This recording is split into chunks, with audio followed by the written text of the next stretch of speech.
Hello students, welcome to our YouTube channel Dakran education. Students, आज हम करेंगे ह्यूमन डाइजेस्टिव सिस्टम। ये टॉपिक स्टार्ट करने से पहले हमने न्यूट्रिशन पढ़ चुके हैं हम, ठीक है। न्यूट्रिशन हमने कर लिया है अभी तक। इसकी टाइप्स हमने पढ़ ली हैं, प्लस न्यूट्रिशन इन प्लांट हमने ये 3 टॉपिक्स कर लिए हैं और इन तीनों टॉपिक्स की वीडियो इस चैनल पे है। इन तीनों टॉपिक्स का लिंक भी डिस्क्रिप्शन बॉक्स में मैं डाल दूंगी, या तो आई बटन पे आप लोगों को शो हो जाएगा। अभी ये 3 चीज़ें हो गई हैं। आज हमने करना है न्यूट्रिशन इन ह्यूमंस। किस में आते हैं? एनिमल्स में। तो आज हम करेंगे न्यूट्रिशन इन एनिमल्स, उसमें भी कौन सा वाला? ह्यूमन डाइजेस्टिव सिस्टम हमने करना है। तो ये आज का हमारा टॉपिक है। अब सबसे पहले हम ये चीज़ क्यों पढ़ रहे हैं, ह्यूमन डाइजेस्टिव सिस्टम में न्यूट्रिशन क्यों पढ़ रहे हैं? क्योंकि हम ह्यूमंस क्या करते हैं, हम सुबह से लेके मॉर्निंग से लेके रात तक या रात को हम डिनर करते हैं। मीन्स हम कुछ ना कुछ क्या कर रहे हैं, कुछ ना कुछ हम खा रहे हैं। सुबह से लेकर रात तक कोई ना कोई चीज़ हमारी बॉडी में जा रही है, फूड की फॉर्म में या पानी की फॉर्म में या जंक फूड की फॉर्म में, किसी न किसी फॉर्म में जा रही है। तो उस फूड का क्या हो रहा है असल में हमारी बॉडी में जाके, उस फूड का क्या हो रहा है, कहाँ पे जा रहा है, कैसे डाइजेस्ट हो रहा है, हमें एटलीस्ट बेसिक्स पता होने चाहिए। इसलिए आपकी क्लास में 9th एंड 10th में आपको ये टॉपिक लगा होता है। तो हम यही चीज़ करेंगे, ठीक है। अभी ह्यूमन डाइजेस्टिव सिस्टम में क्या है? ह्यूमन डाइजेस्टिव सिस्टम में 2-3 चीज़ें हैं मेन। क्या 2-3 चीज़ें मेन है? एक तो एलिमेंट्री कैनाल, आपने सुना होगा। एलिमेंट्री कैनाल आपने सुना होगा, 9th क्लास में भी सुना होगा। प्लस कुछ एसोसिएटेड ग्लैंड्स होने होंगे। अभी एलिमेंट्री कैनाल क्या है? एलिमेंट्री कैनाल मीन्स जो माउथ से हमारी लाइनिंग गई, ठीक है। माउथ से एक पाइप चल रही है लंबी, उसोफेगस आया हमारा, ये स्टमक आ गया, देन ये स्मॉल इंटेस्टाइन सारी की सारी आई, देन लार्ज इंटेस्टाइन शुरू हुई और ये एनस में ख़त्म हुआ। मतलब एलिमेंट्री कैनाल क्या हुई? जो माउथ से स्टार्ट हो रही है हमारी, माउथ से लेके कहाँ तक? एनस तक, ये हमारी होती है एलिमेंट्री कैनाल। ओके।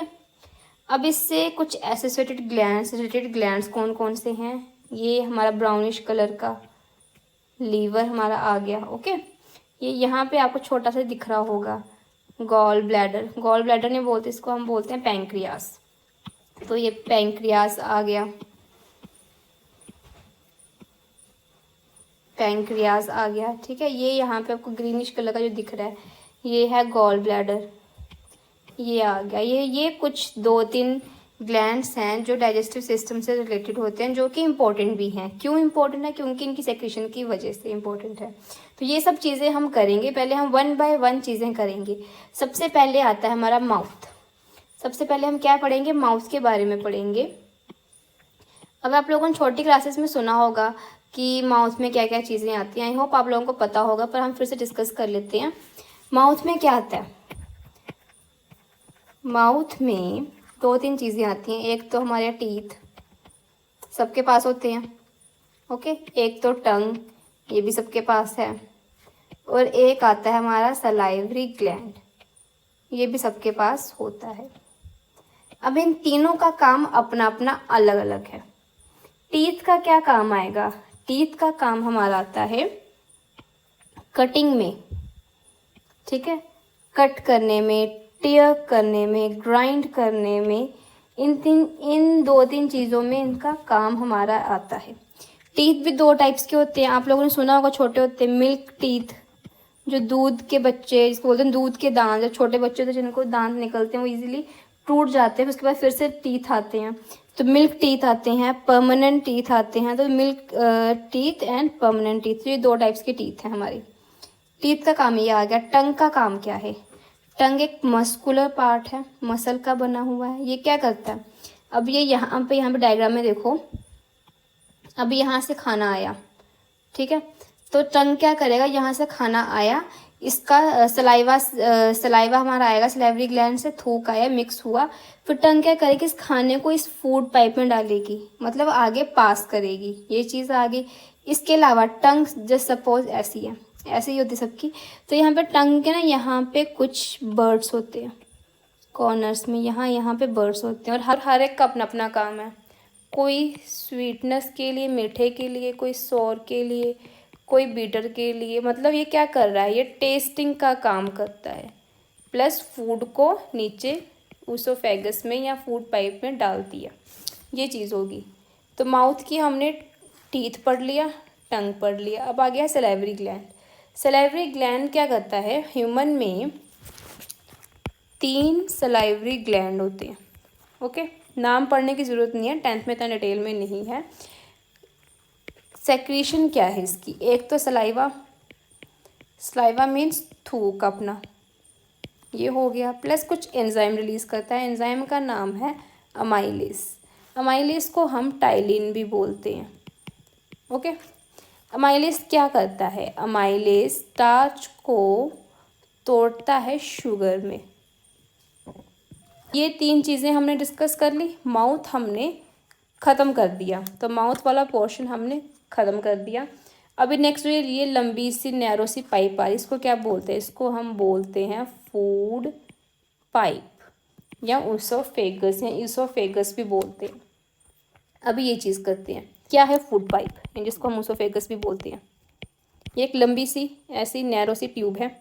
ओके, यहाँ पे मैंने थोड़ी सी ब्रॉड बता दी ताकि आपको कन्फ्यूजन ना हो देखने में, समझने में। अभी ऊसोफेगस इतनी इंपॉर्टेंट क्यों है, क्योंकि सबसे पहले माउथ के बाद खाना हमारा यहीं पर ही आता है, ऊसोफेगस में ही आता है। ठीक है, लंबी सी ट्यूब है। ऊसोफेगस क्या करती है, माउथ के बाद जो स्टमक की जो स्टार्टिंग है वो यहीं से ही होती है। तो जो स्टमक की स्टार्टिंग है यहीं से होती है, तो मतलब ये क्या कर रही है, माउथ एंड हमारे स्टमक को ये कनेक्ट करके रखती है। ओके, इसलिए इंपॉर्टेंट भी है एक चीज़, एक रास्ता है हम जिसको बोल सकते हैं कि जहाँ से खाना जाएगा। अभी ऊसोफेगस हम क्यों पढ़ रहे हैं, क्यों इंपॉर्टेंट है, क्योंकि ऊसोफेगस में एक मूवमेंट है जो आप लोगों ने सुनी होगी क्लास में, अपनी टीचर के थ्रू सुना होगा, जो टीचर जब पढ़ाती है। उस मूवमेंट को क्या बोलते हैं, पेरिस्टैटिक मूवमेंट या पेरिस्टिलेसिस। होता क्या है, जब फूड आया फूड पाइप में, ऐसे जैसे सपोज ऐसे आ गया, ओके, फूड आ गया। अभी फूड पाइप की शेप से चेंज होती है, जैसे सपोज आया ना, तो जहाँ जहाँ पे फूड है वहाँ पे उसकी शेप चेंज हो जाती है। अब ये फूड नीचे की तरफ गया तो इसकी शेप नीचे से चेंज हो जाएगी। तो जो इस तरह की मूवमेंट हुई, इस तरह के मूवमेंट को हम बोलते हैं पेरिस्टैटिक मूवमेंट। ओके, पेरिस्टैटिक मूवमेंट बोलते हैं, या तो एक वर्ड और भी है पेरिस्टिलेसिस। फिर एक चीज़ और आती है वॉमिट, आपने सुना होगा कि लोगों को वॉमिट आ जाती है। वॉमिट में क्या होता है, पेरिस्टिलेसिस क्या है, ये हमारी फूड पाइप है, जब खाना ऊपर से नीचे की तरफ आ रहा है ये पेरिस्टिलेसिस है। जब खाना नीचे से ऊपर आएगा, वॉमिट में क्या हमने जो खाया वो बाहर निकलता है, तो मतलब ऑपोजिट डायरेक्शन में चल रहा है। जब खाना नीचे से ऊपर की तरफ आएगा, ये क्या चीज़ है, ये हमारी होती है रिवर्स। क्या है ये हमारी रिवर्स पेरिस्टिलेसिस। ओके, तो ये हमारा फूड पाइप हो गया, इतना फूड पाइप हो गया। तो हमने अभी क्या क्या पढ़ लिया, हमने माउथ डिस्कस कर लिया, हमने फूड पाइप भी डिस्कस कर लिया, यहाँ तक हमने पढ़ लिया अभी। अब आगे है स्टमक। स्टमक क्या है, ये फूड पाइप। ओके, स्टमक का क्या काम है, बहुत काम है भाई, सबसे इंपॉर्टेंट काम है स्टमक का है। ये मैंने फूड पाइप बनाई, यहाँ से मैंने बनाया स्टमक, ये मैंने बना दिया स्टमक। ओके, अभी फूड पाइप डायरेक्टली सीधा ही स्टमक के पास नहीं स्टार्ट होती, यहाँ पे एक ना मसल होती है जिसको हम बोलते हैं स्पिंचर। स्पिंचर मसल होते हैं, यहीं से खाना स्टमक में जाता है। ठीक है, अभी स्टमक के पार्ट हैं कुछ, जो ऊपर वाला पार्ट है इसको हम क्या बोलते हैं, फंडस। जो ये वाला पार्ट है इसको हम बोलते हैं कार्डियक। जो ये वाला पार्ट है इसको हम बोलते हैं पाइलोरिक। स्टमक के एंड में भी ऐसा एक आता है जंक्शन, अभी क्योंकि पाइलोरिक के पास है तो इसका नाम है पाइलोरिक स्पिंचर। ओके, ये चीज़ आ गई। अभी स्टमक में कुछ 2-3 चीज़ें हैं जो जिसको हम कंसिडर कर सकते हैं कि इम्पोर्टेंट है। सबसे पहले हम देख लेते हैं स्टमक की सेक्रीशन क्या है। ओके, स्टमक की सेक्रीशन क्या क्या हमारी है, HCl, एक है म्यूकस और एक है पेप्सिन। ये 3 सेक्रीशन है हमारे। ओके, अभी सबसे पहले देख लेते हैं कि HCl कहाँ से रिलीज़ होता है। HCl स्टमक में कहाँ से आएगा, HCl हमारा आता है ऑक्जेंटिक सेल्स से। स्टमक में सेल्स होते हैं जिसको हम बोलते हैं ऑक्जेंटिक सेल्स, यहाँ से HCl हमारा रिलीज होता है। ये चीज़ कंफर्म ठीक होगी। म्यूकस कहाँ से आता है? गॉबलेट सेल से। HCl ऑक्जेंटिक सेल्स, म्यूकस हमारा गॉबलेट सेल से आता है। ये दो चीज़ें आपने पढ़नी है। काम क्या है? HCl स्टमक में है, क्या करेगा? एक तो स्टमक का pH को मेंटेन करके रखेगा, ठीक है। दूसरी चीज़, हम जो भी खाना खा रहे हैं, कोई भी खाने वाली चीज़ आई, अब हम माउथ से खा रहे हैं तो उसमें कोई बैक्टीरिया वगैरह भी हो सकता है, तो वो उसको किल कर देगा। फूड में कोई बैक्टीरिया है उसको मार देगा, ये चीज़ होगी, ठीक है। इतना हो गया। प्लस HCl क्या करता है? पेप्सिन को एक्टिवेट करता है, पेप्सिन को एक्टिव करता है। मतलब इसकी वजह से हमारा पेप्सिन अपना काम करता है। पेप्सिन क्या करता है? प्रोटीन्स को तोड़ता है, प्रोटीन्स का ये ब्रेक डाउन करता है पेप्सिन। तो ये कैसे करेगा? HCl जब रिलीज होगा तो HCl की वजह से पेप्सिन एक्टिवेट होगा, देन हमारा वो पेप्सिन अपना काम करेगा, प्रोटीन्स को तोड़ेगा, ये चीज़ होगी। अभी एक बात, HCl एक एसिड है, स्टमक में प्रेजेंट है, भी हमारा ऑर्गन क्यों नहीं डैमेज होता?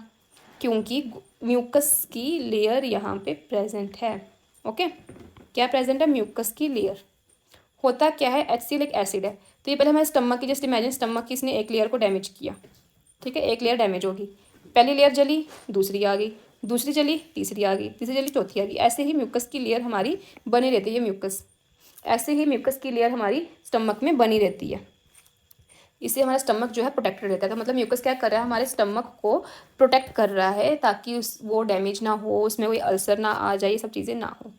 पेप्सिन का बता दें कि प्रोटीन्स का ब्रेक डाउन करेगा। एक चीज़, प्रोटीन किस चीज़ की बनी होती है? प्रोटीन अमाइनो एसिड का बना होता है। तो ऐसे अमाइनो एसिड की चेन से हमारा क्या बनता है? प्रोटीन, ये याद रखना। ओके, तो हमने अभी तक क्या किया? एक बार मैं रब कर लेती ताकि थोड़ा सा आपको क्लियर रहे, ज़्यादा गंदा पड़े। हमने माउथ वाला पोर्शन कर लिया, हमने फूड पाइप कर ली, हमने स्टमक कर लिया। अब हम बाकी चीज़ें करेंगे। खाना हमारे स्टमक के पास आया, स्टमक में खाना आया, ठीक है। अब मेन चीज़ क्या है? आप अगर डायग्राम थोड़ा सा ध्यान से देखें, इस डायग्राम में क्या हो रहा है? ये स्टमक है हमारा, यहाँ से ग्रीन कलर की लाइन है, ये स्टमक के बीच में बनाई हुई है। अगर आप ध्यान रखें, ये स्टमक है हमारा, स्टमक के यहाँ पे ग्रीन कलर की लाइन बनी हुई है, मतलब ये क्या? गॉल ब्लैडर की लाइनिंग है। गॉल ब्लैडर की सेक्रेशन कहाँ पे आ रही है? हमारे यहाँ पे जाके आती है। स्टमक हमारा यहाँ पे खत्म होगा, ये जो ये वाला सेक्शन ये हमारा इंटेस्टाइन है, तो ये वाला जो इसकी सेक्रेशन है हमारी इंटेस्टाइन में आ जाती है, गॉल ब्लैडर की। ओके, बाइल जो है वो हमारा यहाँ पे आ जाता है। तो यहाँ पे हमारी ये इसकी सेक्रेशन आ जाती है, जो ये हमारा येलो कलर का दिख रहा है आपको पैंक्रियास, इसकी सेक्रेशन भी यहीं पर इंटेस्टाइन में आ जाती है। स्टमक में नहीं आती, इंटेस्टाइन में आती है। कौन सी इंटेस्टाइन में? स्मॉल इंटेस्टाइन में। ये हमारा स्मॉल इंटेस्टाइन है, ये ब्राउन वाला लार्ज इंटेस्टाइन है। तो अभी हमने यही चीज़ पढ़नी है। ये चीज़ करने से पहले हम लीवर पढ़ेंगे कि लीवर का क्या काम है। लीवर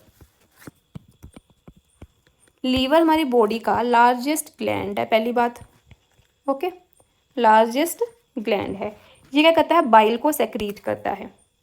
बाइल सेक्रीट किया, बाइल ब्राउनिश ग्रीन कलर का होता है फ्लूइड, जो कि लीवर से रिलीज होता है, जो कि टेम्परली गॉल ब्लैडर स्टोर करता है। लीवर सेक्रेट हुआ और स्टोर कौन कर रहा है? गॉल ब्लैडर स्टोर हमारा करता है, ये चीज़ होगी। बाइल का काम क्या है? ये फैट को तोड़ता है फैटी एसिड प्लस ग्लिसरॉल में। मतलब फैट किस चीज़ का बना है? फैटी एसिड ग्लिसरॉल का बना है, इसको तोड़ता है। और इस टूटने को क्या बोलते हैं? इमल्सिफिकेशन। तो लीवर का एक काम ये हो गया, ठीक है, ये चीज़ होगी। इसके अलावा लीवर क्या करता है? लीवर कुछ वाइटामिन जैसे कि A, D, E, B12 इन सब की सिंथेसिस में भी इसकी इन्वॉल्वमेंट है। हेपरिन नाम का एक ब्लड एंटीकोगुलेंट है, इसकी सिंथेसिस, इसकी सेक्रीशन ये करता है, ये चीज़ हो गया। कुछ प्रोटीन्स हैं, प्लाज्मा प्रोटीन हमारे ब्लड में होते हैं। कौन कौन से? फाइब्रिनोजन, आपने प्लेटलेट्स वाले सेक्शन में आई होप पढ़ा होगा, या प्रोथ्रोम्बिन, इनकी सेक्रीशन में आपने प्लाज्मा प्रोटीन पढ़ा होगा ब्लड में। इसमें कौन से प्रोटीन? फाइब्रिनोजन एंड प्रोथ्रोम्बिन, इनकी ये क्या करता है? सिंथेसिस करता है, इनको बनाता है, ये चीज़ होगी। इसके अलावा कुछ हार्मफुल केमिकल्स हो गए हमारे, हार्मफुल केमिकल्स की क्या करता है? डिटॉक्सिफिकेशन। तो ये इसके रोल है। इसके अलावा और भी बहुत ज़्यादा फंक्शंस हैं, बट ये हमने क्या किया है, मेन हमने फंक्शन पढ़े हैं कि जो एग्जामिनेशन पॉइंट ऑफ व्यू से भी इंपॉर्टेंट है, जो थोड़े से ईजी भी हैं। इसमें जो आपने जो बिल्कुल नहीं छोड़ना वो ये वाला पोर्शन है, जो मोस्ट इंपॉर्टेंट, जिसको मैं बोलती हूँ इमल्सिफिकेशन वाला पोर्शन, ये आपने करना है, इसको नहीं छोड़ना। इमल्सिफिकेशन इंपॉर्टेंट है। ये अब हमारा क्या हो गया? लीवर हो गया। इसके बाद क्या है? पैंक्रियास। पैंक्रियाज का बहुत कुछ है, पढ़ने जाओगे बहुत बड़ा पैंक्रियाज का मिल जाएगा, बट आपने जो मेन चीज़ें आपने पढ़नी है कि क्या करता है पैंक्रियाज, जूस रिलीज़ करता है। अब क्योंकि पैंक्रियाज से जूस रिलीज़ हो रहा है तो इसका नाम क्या होगा, पैंक्रियाटिक जूस या पैंक्रियाटिक सेक्रेशन होगा। जूस में क्या होगा इसका, ट्रिप्सिन, ओके, अमाइलेज, क्या क्या होगा, राइटिंग थोड़ी सी गंदी हो गई है। जो जूसेस इसमें होंगे कौन से हैं, trypsin, amylase and lipase, okay. Amylase का फंक्शन हमने सैलिवरी ग्लैंड में पढ़ लिया। ये क्या करेगा, स्टार्च को तोड़ेगा शुगर में। अब ये दो चीज़ें आई, ये क्या चीज़ें हैं, ट्रिप्सिन क्या करेगा, हमने प्रोटीन का भी पढ़ा था कि प्रोटीन को कौन तोड़ता है, पेप्सिन। ट्रिप्सिन भी क्या करेगा, प्रोटीन को तोड़ेगा। लाइपेज क्या तोड़ेगा, लिपिड्स को तोड़ेगा। लिपिड्स मतलब फैट, मतलब कोई भी कैसी चीज़ जो ग्रीसी इन टच हो, जिसको आप टच करो उंगलियां आपकी स्लिप हों, वो हमारा लिपिड होता है। पैंक्रियाज भी हो गया। तो ये पैंक्रियाज की एंड ये लीवर की सेक्रेशन हमारे स्मॉल इंटेस्टाइन में जाती है। अब ये बस ये हमारा टॉपिक ख़त्म होने वाला है, सिर्फ दो चीज़ें रही हैं, फिर देन हमारा टॉपिक ख़त्म है। पैंक्रियाज के बाद क्या आता है, स्मॉल इंटेस्टाइन। क्या आएगा, स्मॉल इंटेस्टाइन। अब ये सारी चीज़ें हमारी स्मॉल इंटेस्टाइन में पड़ गई, ठीक है। स्मॉल इंटेस्टाइन में क्या होगा, स्मॉल इंटेस्टाइन में डाइजेशन होगी, जो भी थोड़ा बहुत बचा होगा वो चीज़ें डाइजेस्ट हो जाएंगी। फिर क्या होगा, फिर उसकी एब्जॉर्प्शन होगी स्मॉल इंटेस्टाइन की, ठीक है। एब्जॉर्प्शन कैसे होगी वो चीज़ें हमने करनी है। ये हमारी स्मॉल इंटेस्टाइन, जस्ट सोचो अब क्या होगी, एब्जॉर्प्शन होगी। एब्जॉर्प्शन कैसे होगी, जस्ट इमेजिन ये हमारी स्मॉल इंटेस्टाइन है ये, और एक स्मॉल इंटेस्टाइन ऐसी है। अब तुम लोग मुझे खुद बताओ, एब्जॉर्प्शन हुई है, मतलब छोटे छोटे टाइनी पार्टिकल्स में ऐसे से छोटे छोटे आ गए होंगे, ये हुई है और एक ये है, ये अंदर जा रहा है न्यूट्रिएंट्स। किस केस में ज़्यादा चांसेस हैं कि न्यूट्रिएंट्स इंटेस्टाइन की वॉल के साथ टच होंगे, किस केस में हो सकते हैं, ऑब्वियसली इसमें, क्योंकि इसमें अंदर सरफेस एरिया कम है, ठीक है। ज़्यादा चांसेस होंगे कि न्यूट्रिएंट्स वॉल के साथ टकराएंगे, यहाँ पे बहुत कम चांसेस हैं। जो सेंटर वाले वो सीधे निकल जाएंगे, साइड साइड में बस यही इसके साथ टकराएंगे। तो होता क्या, स्मॉल इंटेस्टाइन के अंदर ऐसे स्ट्रक्चर बना होता है जिसको हम क्या बोलते हैं, विलाई, फिंगर लाइक प्रोजेक्शंस होते हैं, इसको विलाई बोलते हैं। इसका काम क्या, सरफेस एरिया बढ़ाता है और मैक्सिमम एब्जॉर्प्शन जो है करने की कोशिश करता है। स्मॉल इंटेस्टाइन में न्यूट्रिएंट्स की हमारी मैक्सिमम एब्जॉर्प्शन होती है, ये याद रखना है, ये चीज़ होगी। अगर मैं इस चीज़ को जूम करूँ, ये मैंने बनाया, सपोज ग्लूकोज आया बाहर से, ग्लूकोज अंदर आया, ये स्मॉल इंटेस्टाइन के अंदर आया और आ गया, ब्लड वेसल्स हैं, ये ब्लड वेसल्स में चला गया ग्लूकोज, ठीक है। प्रोटीन आया, चला गया, ईजी सा है, हो गया। बट जब फैट आएगा, फैट हमारा टूटा फैटी एसिड में, अब ऑयल प्लस वाटर कभी आपस में मिक्स होंगे, नहीं होंगे, ये कभी भी मिक्स नहीं होते, ठीक है। तो क्या होगा, तो हमारा ब्लड जो है, अगर आप लोगों को पता हो हमारा ब्लड में क्या है, ब्लड दो चीज़ों का बना है, सेल्स का एंड प्लाज्मा का। प्लाज्मा में भी 92% क्या है, पानी है, मतलब हमारे ब्लड में क्या है, मेनली पानी ही है। तो जब ये फैट आएगा पानी के साथ मिक्स नहीं होगा, फिर क्या होता है, ये फैट का मॉलिक्यूल आता है इंटेस्टाइन के अंदर, ये ऐसे पैक हो जाता है, फिर देन ये ब्लड में जाता है, ठीक है। फिर ब्लड में ये पूरी बॉडी में जाएगा, यहाँ वहाँ पूरी बॉडी में घूमेगा, हार्ट के पास जाएगा, हार्ट पूरी बॉडी में इसको पंप कर देगा, फिर जगह जगह पे जाके हमारे एक्यूमुलेट हो जाएगा। तो स्मॉल इंटेस्टाइन में अब्जॉर्प्शन हमारी ऐसी होती है।